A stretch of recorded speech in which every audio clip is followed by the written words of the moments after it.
beginning, again, I've got food, she wants it. She has no idea what out means, doesn't matter. All I'm going to do is say out and then throw food on the ground. So I'm just going to go, Gigi, out.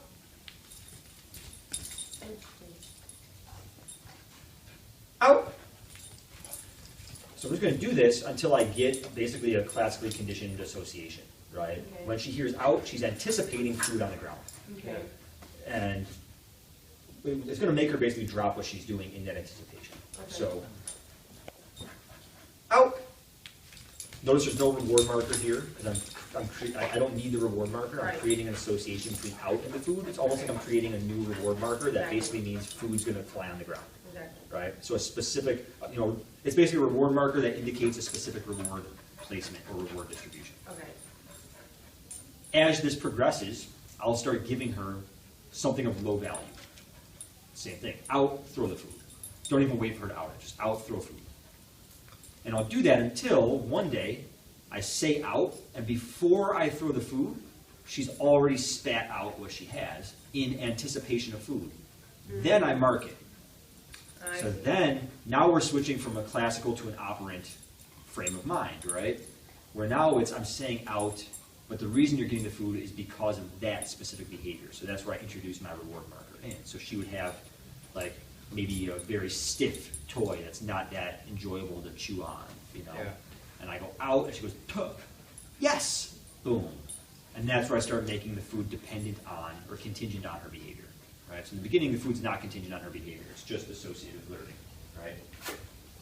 Now, is this how you teach drop it general or just for resource markers? In general, Okay. if there's two ways we generally teach it, either like this or through the game of tug. Okay. Right, dog's tugging.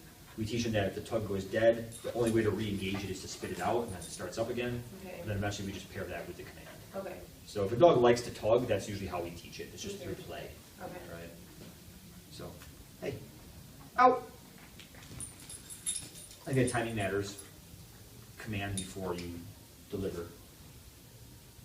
Out. So it's as easy as dog training gets, And like I said, eventually she might have something, right? She's probably not ready for this quite yet, but eventually she has this thing.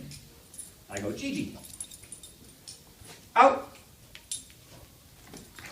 Doesn't matter at first that she didn't drop it. You just right? shaped it, yeah. She dropped it after I threw the food. Totally acceptable. Yep. Out. Nice. He's so cute. I assure you, with enough repetition, pretty soon she'll Right. spit the towel out before I drop the food. Exactly. Right? Out. Nice. That time she That did was it almost before. before. Yeah. Good. Get the towel.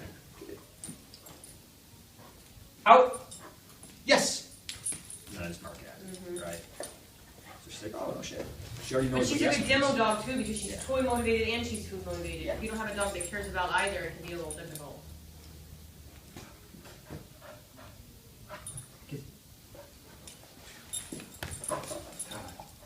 Out.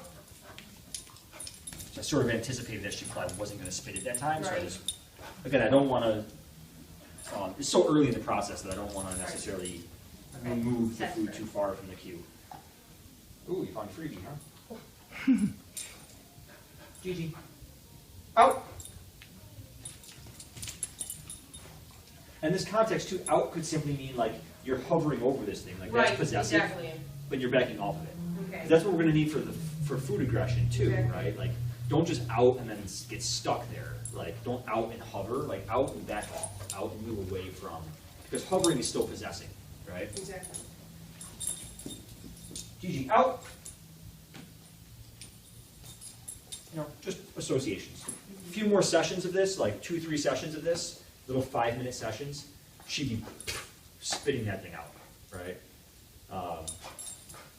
Again, make sure that what you're using is higher value than what Right. they got. Like that's the contingent factor. But I've done this with dogs that are like, I had a dog at a seminar that was super possessive over like natural bones. So we brought in like a huge natural, like as good as it gets, these massive natural bones. It's a big dog, and Gigi, out. And by day 2 of the seminar, I was able to out it off the natural bone using food. High value food, like we had like little meatballs or something, you know what I mean? But when I could walk up and go out, he'd go, ta-da, you know, and like that's great. Like that's an awesome first start. Gigi, hey.